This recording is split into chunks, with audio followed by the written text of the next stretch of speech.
Maquinalta, tudo bem? Seja muito bem-vindo ao H+. No vídeo de hoje eu vou te contar como que é o processo de projeto aqui no nosso escritório. Tintim por tintim, desde o início, desde o primeiro contato com o possível cliente até a entrega final do projeto. Então, se você já gostou do assunto, se inscreve aqui no canal, ativa as notificações para que o YouTube sempre te avise quando tiver vídeo novo por aqui. Vamos pro vídeo?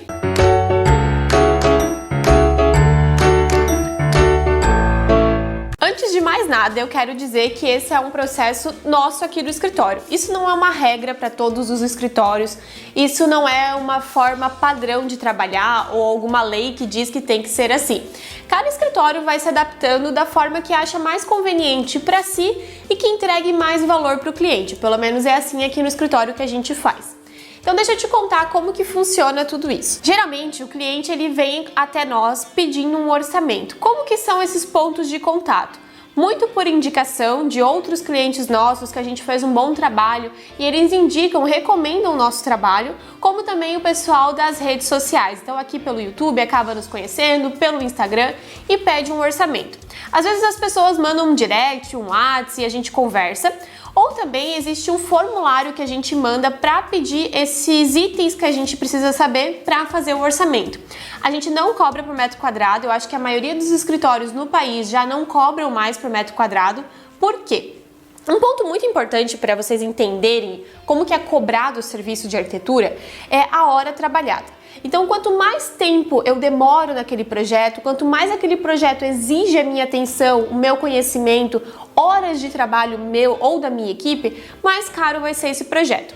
Não que ele vai ser mais caro a ponto de, tipo, absurdamente mais caro, mas por um exemplo. Um apartamento que já tem gesso, já tem os revestimentos e o cliente não vai trocar. Ele precisa apenas trocar a parte de marcenaria, decoração, móveis soltos e iluminação. Não tem por que eu cobrar um preço fixo de metro quadrado se eu não vou entregar o serviço de gesso e revestimento para esse meu cliente. Então, cada orçamento ele vai ser especializado e baseado nas necessidades do meu cliente. Deu para entender? Dessa forma, a gente faz um orçamento bem justo para nós aqui do escritório, para ver o quanto a gente vai desprender de tempo e hora trabalhada nesse projeto, quanto também para o cliente. Não adianta eu simplesmente dizer aí, o meu metro quadrado de interiores é R$120. Poxa, mas vai ter cliente que não vai utilizar tudo isso, ou tem cliente que vai utilizar bem mais do que isso. Então, por isso, os nossos orçamentos são bem personalizados. O que a gente precisa saber para fazer esses orçamentos? Justamente isso. Você vai querer trocar revestimento? Vai querer refazer gesso? Pontos de iluminação, vai querer mudar ou vai deixar o que a construtora entregou? A parte de piso e acabamento, rodapé e tudo mais, vai querer mudar também ou deixar esses? Vai ter algum móvel que você vai querer manter? O imóvel já tem cozinha, já tem banheiro ou a gente vai ter que fazer tudo de novo? São várias perguntas. Uma das que eu também gosto de deixar bem claro e oferecer para o cliente é que ele pode ou não contratar a assessoria de decoração nesse momento. Por quê? Existem vários processos durante o projeto e o último deles, a cereja do bolo, é quando a gente especifica um caderno executivo de decoração, um memorial decorativo, a gente chama aqui no escritório. O que isso quer dizer? Nesse caderno eu vou especificar cada objeto, cada vasinho, almofada, manta, elementos de cama, né? Como é que é? Ô, Carol, fugiu a palavra. Vestuário de cama? Será que é isso? Não! Mas composição de almofadas, colchas, lençóis e tudo mais. Toda a parte fina, decorativa do espaço a gente também indica. Uma das formas que a gente faz aqui no escritório, que a gente viu que é a melhor e é essa que hoje a gente aplica, é fazer um caderno e especificar tudo nesse caderno. Tanto a quantidade, onde compra, a cor e tudo mais, como também a gente faz vistas do espaço, mostra o espaço e indica, olha, nessa prateleira aqui você coloca 2 livros caixas, depois um vasinho, do lado coloca esse objeto. Por que a gente faz isso? A gente faz esse guia porque daí o cliente pode ir comprando aos poucos. Objetos de decoração é caro, mas faz muita diferença no ambiente. Então, através desse guia, através desse caderno memorial decorativo, o cliente vai comprando aos poucos e ele sabe que vai ficar bom. Uma coisa que acontece também é que às vezes o cliente olha um vasinho e fala, mas Carol, eu tenho um bem parecido aqui em casa, será que dá pra gente encaixar? A gente faz essa análise e muitas vezes a gente utiliza até os objetos do cliente para harmonizar e ambientar esses ambientes. Então vocês já entenderam que a gente precisa saber o quanto vocês vão exigir do nosso escritório de projeto. E aí a gente vai conseguir elaborar um orçamento. A partir do momento que a gente manda um orçamento, o nosso orçamento ele é super detalhado e não é aquele orçamento chato de Word, não. É um orçamento tipo uma apresentação. A gente mostra tudo o que vai, o que a gente especifica, o prazo de entrega, o prazo que o cliente tem para nos responder também. Sim, aqui no escritório o cliente também tem prazo para nos responder. Não é uma coisa assim que o cliente recebe e some. Não, aqui a gente tem um cronograma muito certinho, por isso que a gente nunca atrasa nenhum prazo.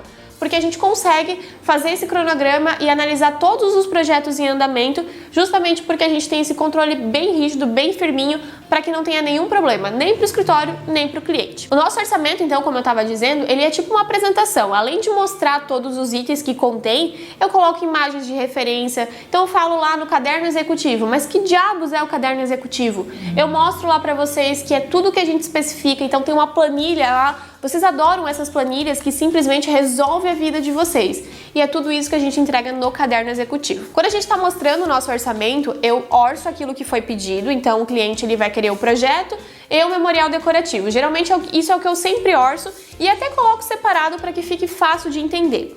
Mas no final lá do nosso orçamento, eu sempre coloco os serviços extras. Por quê? Projeto é projeto. Ele termina no momento que eu entrego o caderno executivo para o meu cliente. Eu não tenho nenhum vínculo com a obra, ou com o fornecedor, ou com os orçamentos. Por isso que nos serviços extras ali, vocês já conseguem entender que isso é extra. Se você quer que eu faça o orçamento para você, né, a nossa equipe, se você quer que o H+, faça o orçamento, faça a planilha de cronograma físico-financeiro, ou qualquer outro elemento como administração de obra, execução de obra, isso é orçado à parte. Por quê? Dessa forma, a gente entrega muito mais qualidade para você. A nossa planilha orçamentária, ela é feita com 3 colunas de 3 fornecedores diferentes de cada elemento, tanto mão de obra quanto de produto. Então é muito tempo que a gente perde nessa planilha, é muita análise que a gente tem que fazer, porque precisa ser uma coisa bem feita. Não adianta eu deixar passar por aqui no escritório que o cara não orçou tal coisa e depois o teu orçamento ser muito maior, porque aqui a gente deixou passar. Então é um serviço cobrado, é um serviço que demora, não por conta da gente, mas por conta dos fornecedores. A gente acaba mandando os projetos, né, para orçar e sempre volta faltando alguma coisa, erraram algum orçamento e aí eu corrijo, mando para eles, volta, às vezes ainda tem algum erro, então sempre é assim. Eles acabam orçando meio que eles querem, então a gente tem que fazer esse filtro aqui no escritório para que lá no final não tenha aquela surpresa de que a obra custou muito mais do que eu imaginava. Mas você imaginava baseado em dados ou você imaginava da sua cabeça? Eu imagino gastar 5 mil numa casa, mas será que é isso que vai ser? Então essa planilha deixa a gente muito com o pé no chão. É muito legal, vários clientes já optaram por essa planilha, porque sim, é muito trabalho. Imagina, eu tenho que mandar para todos os fornecedores, corrigir, tirar a dúvida deles, e aí eu vou fazer essa nova planilha de 3 fornecedores de cada elemento da sua obra, com preço, prazo de forma de pagamento, prazo de entrega, tudo bem certinho para ficar bem visual para vocês. Então essa planilha de orçamentos é fundamental. Claro que muita gente acaba fazendo sozinho, porque é sim cobrado para ser feito isso, mas eu recomendo, se você não quiser se estressar aí, a planilha de orçamento é um dos itens bem fundamentais na hora de fazer o seu projeto. E se você quer fazer um orçamento com a gente também, aqui na descrição tá o link para esse formulário, onde você vai conseguir conversar com a gente e pedir o seu orçamento. Deixa o seu número de WhatsApp e e-mail lá também, que eu sempre vou entrar em contato pra gente conversar. Eu vou te mandar essa apresentação de orçamento e vou mandar um áudio aí de uns 7 a 10 minutos te explicando cada item. Eu sei que a sua vida é corrida, que não dá para marcar uma reunião, mas esse áudio e esse documento vai facilitar a sua vida, você vai entender o que a gente entrega, como a gente entrega, prazo de entrega, mas você vai entender, vai ter o orçamento, forma de pagamento, tudo bem certinho, esse orçamento lindo aí que eu falei para vocês. Acabei fugindo um pouquinho do assunto, né, falando um pouco de orçamento, mas é assim que funciona. Então eu apresento o orçamento, tudo que a gente entrega, prazos, forma de pagamento, valor e também esses serviços extras. A hora que o cliente chega pra gente e fala, Carol, vamos fechar, a gente elabora um contrato, então a gente tem um contrato que vai transformar tudo isso que eu falei na proposta em algo, né, formal, em algo que a gente vai assinar e que fique acordado entre as duas partes. Então ali tem todas as cláusulas, tem tudo bem certinho. Eu mando para o cliente antes olhar, ver se está tudo certo e aí a gente assina e começa então o processo de projeto em si. Como que funciona o processo de projeto? Uma das primeiras etapas que a gente faz é a medição no espaço e também a conversa com o cliente. Às vezes a gente conversa antes e faz a medição depois, ou primeiro faz a medição e depois conversa com o cliente. Essas são as primeiras etapas, ou primeiro a conversa com o cliente, que a gente chama de briefing, ou a parte de medição do espaço. A medição do espaço, eu vou com a minha equipe, né? A gente tira todas as medidas reais do espaço, então cada cantinho, cada centímetro vale muito no nosso projeto, então a gente vai com esse olhar bem específico, a gente tira a altura de rodapé, as dimensões das esquadrias, pé direito, as paredes em si, vê se tem alguma parede torta, pontos hidráulicos, elétricos, ar-condicionado, enfim, tem muita coisa que a gente precisa prestar atenção porque vai influenciar no projeto. Tirando essas medidas, a gente vai para a conversa com o cliente, ou primeiro faz a conversa, depois tira as medidas. Essa conversa é o que vai nortear todo o projeto. Apolo... Não, a Paula tá aqui no escritório hoje. Essa conversa que vai nortear todo o projeto. Muitas vezes os clientes nem sabem direito o que falar pra gente, nunca tiveram essa experiência, mas fica tranquilo porque a gente faz esse acompanhamento e eu vou induzindo vocês a responderem o que eu quero. Não exatamente a resposta, mas tipo assim, você gosta mais...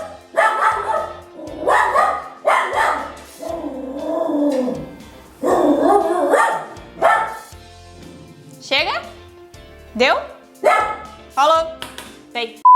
Retomando, antes do Apolo atrapalhar, eu vou induzindo ao cliente me responder aquilo que eu preciso saber. Então, se ele tem roupa mais dobrada, roupa mais pendurada, tudo isso eu preciso saber. Essa conversa geralmente aí dura de 2 a 3 horas, porque ela é realmente muito detalhada. Eu preciso saber como essa família, esse casal, essa pessoa vai utilizar o espaço que a gente está propondo. Então ele precisa ser muito detalhado, eu preciso realmente entrar na vida do cliente. Por isso que é muito legal você se identificar com o seu profissional. O profissional, ele tem, né, o lado pessoal, o lado profissional, mas é uma pessoa só. Então eu, Carol, eu sou uma pessoa bem bocuda, eu de vez em quando falo um palavrão, tipo, até demais, mas sou eu, e a pessoa precisa se identificar comigo dessa forma. Tem gente que não vai se identificar e tá tudo certo, mas a pessoa que for me receber na casa dela, na vida dela, pelos próximos 2, 3 anos, a gente precisa bater muito santo para que realmente o produto final, a experiência final seja muito gratificante, tanto para mim quanto para ela. Ah, esqueci de mandar um negócio que eu quero no iFoods. Esqueci. E nessa conversa, então, eu faço essas perguntas e converso muito bem com a família, mas eu quero sentir bem a família. Eu escuto muito nessa conversa. Então eu induzo a pessoa a falar o que ela precisa, mas eu tô ali para escutar. A gente tem 2 etapas de briefing. O briefing presencial, que é onde eu quero conversar com esse cliente. Se for algum projeto à distância, sim, fazemos projetos fora da nossa região aqui, Brasil e mundo. A gente tá com a internet aí para isso, então é muito tranquilo a gente conversar e eu entender esse cliente. As nossas redes sociais estão aí integrando a gente com o mundo todo, então não tem como a gente simplesmente ignorar as pessoas que querem fazer projeto com a gente e estão espalhadas por esse mundão aí. Nessa primeira conversa, então, eu também mostro algumas referências, porque é muito visual a arquitetura e é legal o cliente olhar para aquilo ali e falar, não, isso aí eu não gosto de jeito nenhum, ou isso aí eu até gosto, mas em outra cor. Então, tudo isso com essas referências fica muito mais fácil da gente trabalhar. O cliente traz referências, eu mostro referências, porque às vezes o cliente traz uma coisa específica e é aquilo ali. Então, eu tento abrir um pouco a cabeça dele para alguns outros itens, até para eu ter essa visão geral. Às vezes, quando é uma coisa muito certinha, eu quero esse, com esse, eu não consigo entender o porquê que ele fez aquela escolha. E a arquitetura é muito isso, é cheia de porquês. Por que eu estou escolhendo aquele sofá? Por que eu estou escolhendo aquela cor ou aquele posicionamento? Tudo, em todos os projetos nossos aqui do H+, tem um porquê. Depois de feito, então, essa conversa gostosa aí, regada de café ou uma cerveja, quem sabe, né? Eu não sou muito de beber, mas a gente acompanha também. Eu faço daí o segundo processo, que é o briefing online. Nesse briefing online, são perguntas mais diretas, que é meio chato eu ficar lá, qual é o seu nome, qual é a sua idade, o que você faz da vida e tal. Mas são informações muito importantes para eu seguir, então, com o projeto. Beleza, briefing respondido, tanto presencial quanto online. Medição feita, a gente começa então a fazer a pesquisa daquilo que a gente vai se inspirar e vai nortear o nosso projeto.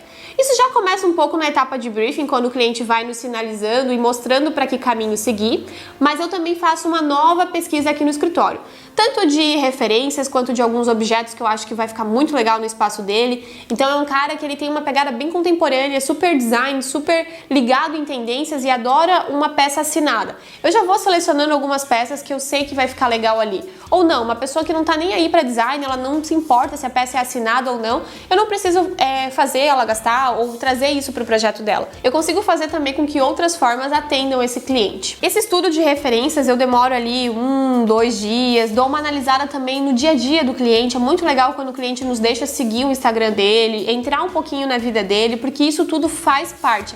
A casa, ela reflete a nossa história, então ela reflete a nossa essência. Tudo aquilo que você viveu, tudo aquilo que você passou, faz parte da sua casa. Tem coisas que você até não quer colocar, mas faz parte para justamente dizer, não, isso eu não quero. Então a gente entra muito na vida do cliente, é uma experiência muito legal, tanto para eles quanto pra gente. Se você tá gostando do vídeo até aqui, não esquece de deixar um like aqui pra mim, se inscrever no canal e compartilhar esse vídeo com todo mundo, para todo mundo saber como que funciona um projeto de arquitetura e tirar esse tabu que a arquitetura é só para rico, que a arquitetura é só para quem tem dinheiro e vive no mundo da lua. Não, gente, a arquitetura é para todo mundo, a arquitetura muda e melhora a nossa qualidade de vida. Então, divulga esse vídeo para todo mundo, para todos entenderem como funciona e a hora que for contratar um profissional já saber como que tudo isso acontece. E aí a gente começa a parte de projeto em si. A primeira etapa de projeto em si é onde a gente vai ver o layout. Eu pego a planta baixa, vamos dizer aqui, de um apartamento e eu vou rabiscar e pensar tudo que eu posso fazer naquele espaço ali. Sem filtro, vou rabiscando, vou fazendo, vou imaginando, mudo parede de lugar, mudo banheiro de lugar. Mesmo coisas bem drásticas, às vezes me fazem dizer que aquilo não é o ideal para aquele projeto, mas eu faço. Esse primeiro momento de rabiscar e jogar as ideias é onde eu não tenho filtro, eu vou fazendo mesmo. Aí depois eu venho num segundo momento, isso ali já pro segundo, terceiro dia que eu tô nesse projeto, e venho com um olhar mais fresco. Dou uma olhada, vejo, um olhar mais crítico, vejo o que eu posso começar a filtrar dali. E aí a gente começa então o processo de projeto em si.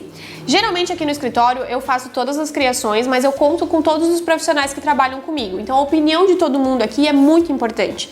É importante que a pessoa que vai fazer depois esse executivo também conheça a parte de criação e coloque ali a essência dela também.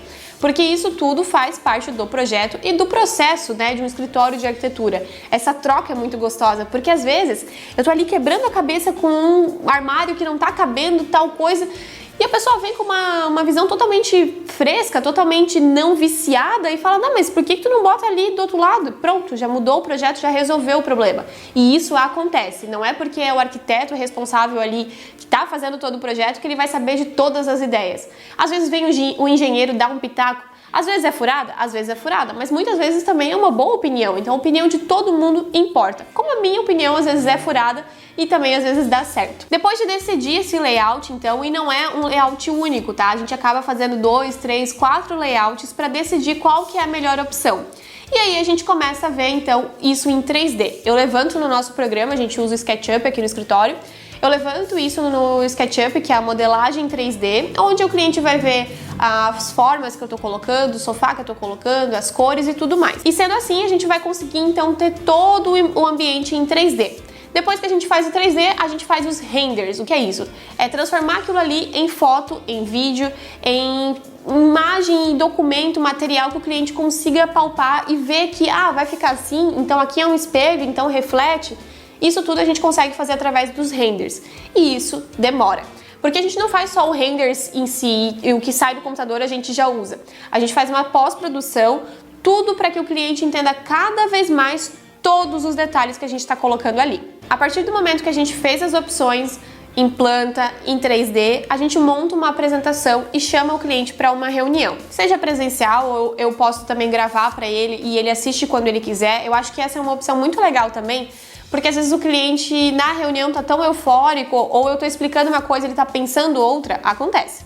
que quando é gravado ele pode ver e rever quantas vezes ele quiser. A gente pode fazer isso tanto para quem é de Joinville região, quanto também Brasil afora, mundo afora, isso não tem problema. Então o cliente leva esse projeto para casa, ele namora esse projeto, mostra pro vizinho, pro amigo, pra mãe, pra sogra, pro cachorro, para ver se todo mundo ali dá um pitaco, uma ideia, e geralmente são pessoas que ele confia, porque projeto é muito isso, né? A gente tem que confiar nas pessoas para ver se a opinião dela realmente nos favorece, ou é uma opinião que se fosse para ela não daria certo ou daria certo. Depois de namorar o projeto e ver tudo que ele quer mudar, manter ou testar uma outra forma, a gente faz então essas revisões. O cliente tem um prazo de 10, 15 dias úteis para fazer essa análise, dependendo aqui do nosso contrato, né? Cada prazo depende do fluxo de projetos aqui no escritório. E aí depois ele retorna pra gente com algumas considerações por escrito.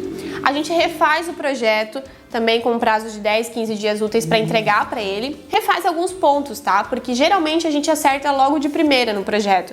Então uma coisa ou outra é bem tranquilo da gente alterar, a gente altera, porque eu quero que o projeto fique realmente com a cara do cliente e que isso atenda muito bem ele. Ele não tá pagando um preço barato, ele não vai investir pouco para ele não gostar do resultado final. Então, aqui no escritório a gente tem em contrato 3 alterações, mas assim, 3 alterações grandes. Claro que se o cliente começar do tipo, eu quero ver no rosa, agora eu quero ver no roxo, agora eu quero ver no amarelo, agora eu quero ver...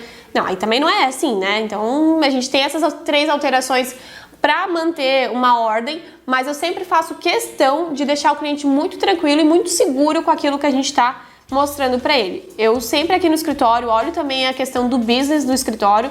A gente não tá aqui para simplesmente, né, fazer a lá vão ter. A gente é uma empresa, a gente tem conta para pagar, a gente precisa, né, evoluir. Então, a nossa matéria-prima é o nosso tempo e isso a gente precisa otimizar cada vez mais. Então, eu deixo isso muito claro para o cliente, mas eu também deixo ele confortável para que o que ele precisar, ele saiba que aqui tem um braço amigo. Isso também é muito resultado da relação que a gente tem. Às vezes é um cliente meio folgado, que tá, tipo, te tratando super mal. Você tá aqui porque eu tô te pagando, tu tem que fazer tudo o que eu quero.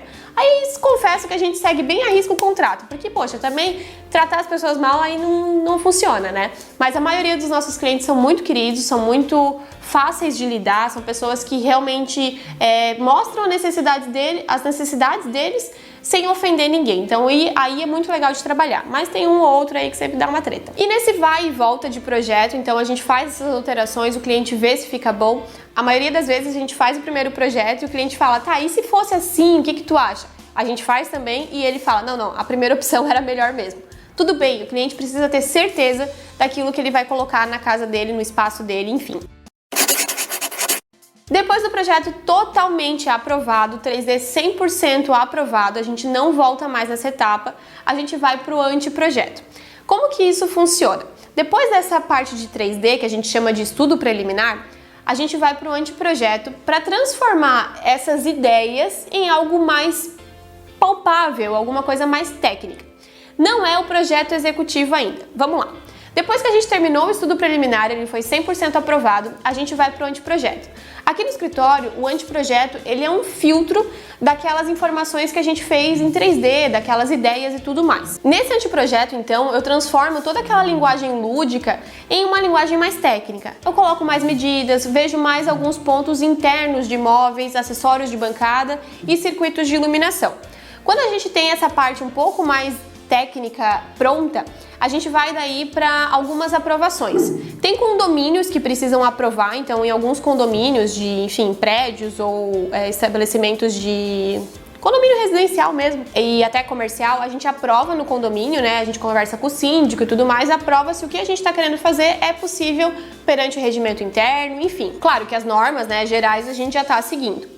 E aí, fazendo essa aprovação, seja no síndico ou seja na prefeitura, quando é o caso de construção do zero, né, arquitetônico em si, a partir do momento que a gente tem essa aprovação, que saiu essa aprovação, que confesso que aqui em Joinville tá bem chata de sair, tá demorando bastante, mas em alguns lugares é super tranquilo. A partir do momento que saiu essa aprovação, a gente tem o anteprojeto totalmente aprovado pelo cliente, ele viu que tomada que vai ligar o quê, que interruptor vai ligar qual circuito, como que tá tudo funcionando, quais são as tomadas que a gente está colocando em cada móvel.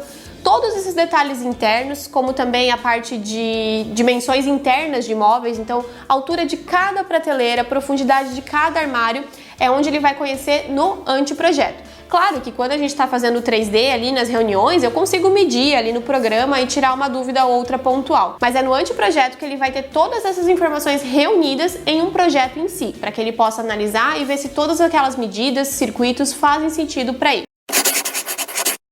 Aprovou 3D 100%, aprovou anteprojeto 100%, foi para aprovação no condomínio ou na prefeitura e foi aprovado, aí a gente começa o nosso caderno executivo.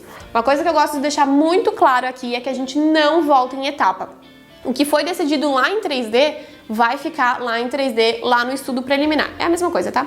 É que no estudo preliminar a gente faz o 3D. Se o cliente ele chega pra mim, Carol, mas eu mudei de ideia, eu quero fazer uma coisa completamente diferente, a gente cobra isso separadamente. Como eu disse, nós somos um business, nós somos uma empresa e nós também temos, né, as nossas contas para pagar. Eu sei que a gente trabalha com uma coisa muito gostosa, que é arquitetura, que é sonho, que às vezes a pessoa juntou a vida inteira para aquilo, mas o cliente também tem que entender que esse é o nosso trabalho. Chegamos então no projeto executivo. Toda essa fase de projeto executivo é quando a gente vai coroar todo o estudo preliminar, todo o anteprojeto em um caderno que vai dizer como, quanto, com quem, tudo o que a gente vai fazer. Então no caderno executivo eu vou detalhar toda a marcenaria, colocar todas as medidas, todas as especificações, todas as ferragens que eu vou querer, então tudo isso eu especifico nesse caderno executivo. Itens de marcenaria, marmoraria, gesso, iluminação, revestimentos tanto de piso quanto de parede, pintura, rodapé, papel de parede, maçanetas, acabamentos de espelho de tomada, tudo a gente coloca nesse caderno executivo. Por quê? Então a gente sempre pensa no que o profissional, na hora de executar, precisa saber. Então o posicionamento do ralo, por exemplo, vai ser um ralo linear de saída lateral direita, lateral esquerda ou centro. Como que ele vai instalar isso? Tudo isso a gente especifica no projeto. Por quê? Além de ser mais fácil na hora de executar, o cliente também vai ter certeza do que está sendo orçado. Se o cara chegou lá e, mas eu esqueci de orçar isso, e estava ali no projeto que foi mandado para ele orçar, só lamento, ele tinha que ter prestado atenção nisso.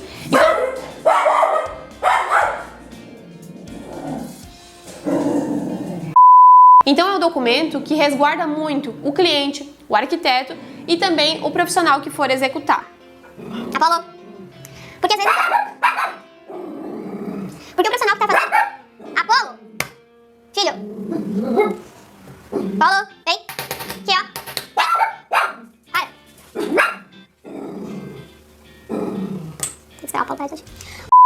Porque também o profissional que está fazendo esse projeto, ele é responsável por todas as informações que ele está colocando ali. Se ele colocou uma coisa errada ali e foi executado conforme está no projeto, a responsabilidade é nossa. Então é muita coisa, muito detalhe que a gente precisa analisar e isso leva muito tempo, por isso que também as pessoas acham que os projetos são muito caros. Caro mesmo é refazer na obra aí 5 vezes e gastar o dobro, sendo que você não prestou atenção no que precisava ser feito antes. Projeto é sinônimo de planejamento. Nessa parte de projeto executivo, a gente também mostra tudo para o cliente, tudo é com a aprovação do nosso cliente. Não tem nada que o cliente vai chegar na obra e vai dizer, mas eu não sabia que ia ficar assim, porque tudo a gente mostra para ele antes. Se ele não sabia que ia ficar assim, então ele tinha que ter perguntado na parte de projeto. Isso não pode acontecer. Então a gente sempre tenta ficar muito certo que o cliente entendeu, mas o cliente também precisa ser transparente com a gente. Essa parte do projeto executivo eu não participo tanto. Como que acontece? Eu faço toda a criação, todo o atendimento nesse 3D, algumas vezes com ou sem o profissional que também vai fazer o projeto executivo, mas toda essa parte de executivo eu passo para minha equipe fazer, porque eu fico realmente na parte mais do comercial, atendimento ao cliente. Nessa parte do projeto executivo, então, a pessoa acaba fazendo todo o detalhamento, tudo que eu já especifiquei no 3D e a gente trabalha aqui de uma forma bem otimizada, acaba mais ou menos sendo um sistema BIM integrado. Se você não sabe o que é isso, eu posso explicar, comenta aqui nos comentários, porque tudo que eu faço nesse 3D, depois ele pega o mesmo arquivo e consegue transformar em linguagem técnica, então isso é bem fácil, a gente consegue transformar isso de uma forma bem otimizada. Mas não é essa pessoa que fica totalmente responsável por esse projeto, porque depois ele volta pra mim e eu corrijo item por item. Por quê? Vocês viram quanto de coisa é. Um caderno executivo aí por baixo tem no mínimo 100 pranchas A3, 100 folhas A3, de tanto detalhe que é. E eu corrijo todos esses desenhos, todas essas especificações, porque às vezes a pessoa tá com tanta coisa na cabeça, vocês viram, né? Muita coisa. E eu preciso daí corrigir, porque uma coisa ou outra sempre acaba passando. Então vem pra mim, eu corrijo e a pessoa refaz, né, essas alterações para que a gente possa encaminhar daí pro cliente e ele encaminhar para a obra.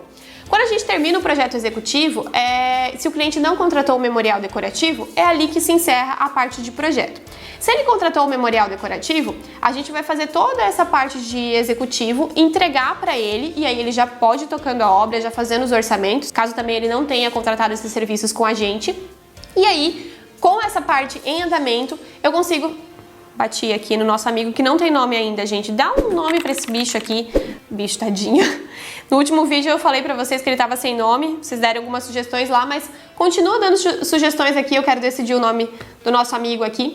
Com essas informações ok, então, da parte de executivo... Oi, arquinautas! Olha, eu vindo aqui do futuro para conversar com vocês e dizer que todo esse processo a gente já melhorou ele ainda mais. A gente sempre está em evolução por aqui, então o vídeo foi gravado, nem foi pro ar ainda e a gente já mudou algumas coisas por aqui e eu quero contar para vocês. Vocês entenderam até então que o projeto executivo é a nossa última etapa e aí o cliente manda esses documentos para orçamento e execução.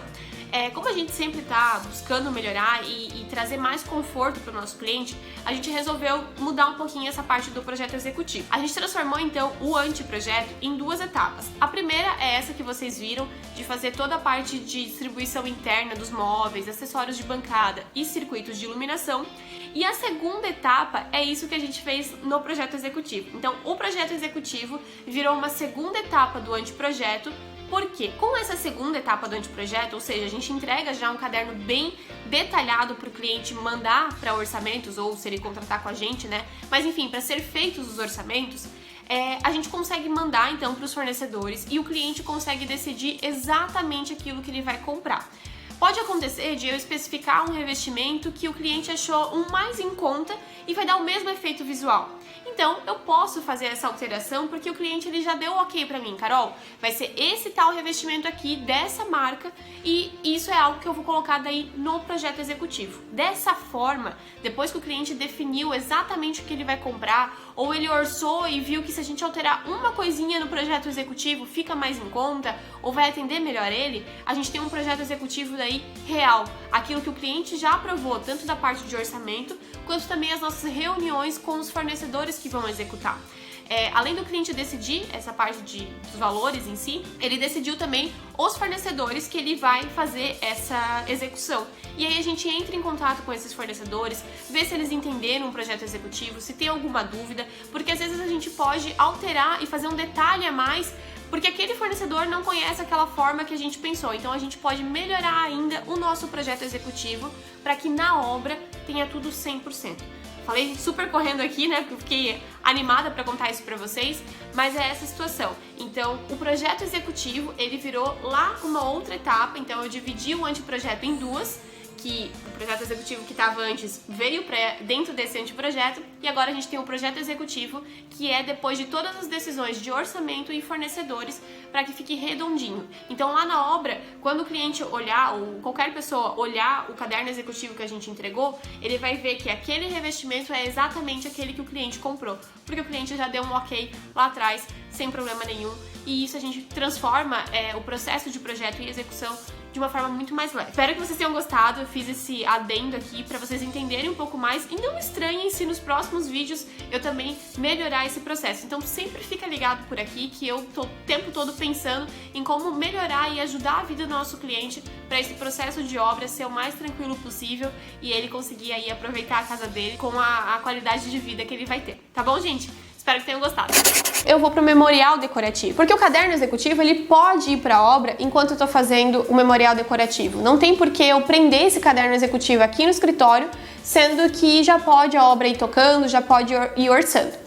Então, com esse material em mãos, o cliente consegue fazer essa parte e aqui no escritório eu vou dedicar tempo para escolher cada vasinho, cada quadro, almofada, tapete, roupa de cama. Era roupa de cama que eu queria falar, vestuário de cama.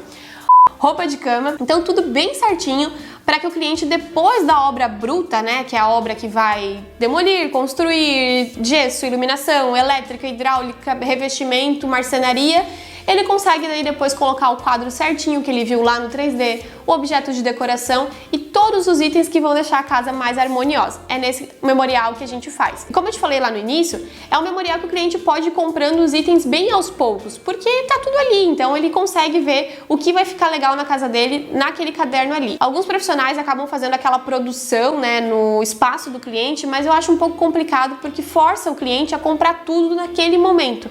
Força o cliente a comprar aquela almofada, aquele objeto, e se ele não comprar naquela hora, depois ele fica sem aquela produção. Então dessa forma ele vai comprando aos poucos, vai vendo conforme for o dinheiro dele, a expectativa dele para aquele espaço, então isso eu acho que deixa ele bem seguro. E uma coisa que é legal, que é algo que depois se o cliente sair desse apartamento e não conseguir deixar a decoração como a Carol pensou. Esse memorial decorativo pode ser um poder de venda para ele também quando for mostrar para alguém esse espaço, falar para a pessoa, olha, esse é o empreendimento, tem tais e tais características e eu já tenho também um memorial decorativo de um arquiteto que você pode utilizar, porque foi pensado para aquele espaço, então você pode vender isso também. O vídeo de hoje foi esse, eu espero que você tenha gostado e espero que tenha esclarecido um pouco mais como que funciona esse processo aí de arquitetura, projeto e tudo mais.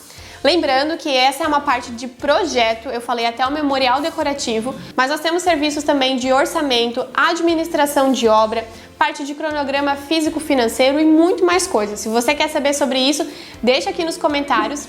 E uma coisa, deixa aqui nos comentários também se você assistiu esse vídeo até o final. Se você não comentou nada ainda, coloca aqui pra mim. Eu assisti até o final, porque isso ajuda muito o YouTube a entender que esse assunto é relevante e vai ajudar muito o nosso trabalho se você fizer isso. É só comentar aqui, eu assisti até o final, que com certeza vai ajudar muito a gente. Claro, além de se inscrever no canal, ativar o sininho, deixar o seu joinha e compartilhar esse vídeo com todo mundo. Espero que vocês tenham gostado e até o próximo vídeo. Tchau! Paulo tá aqui, tá? Ei! Não! A minha avó tá passando ali. O Apolo odeia a minha avó. Filho, não! Paulo! Acho que agora parou.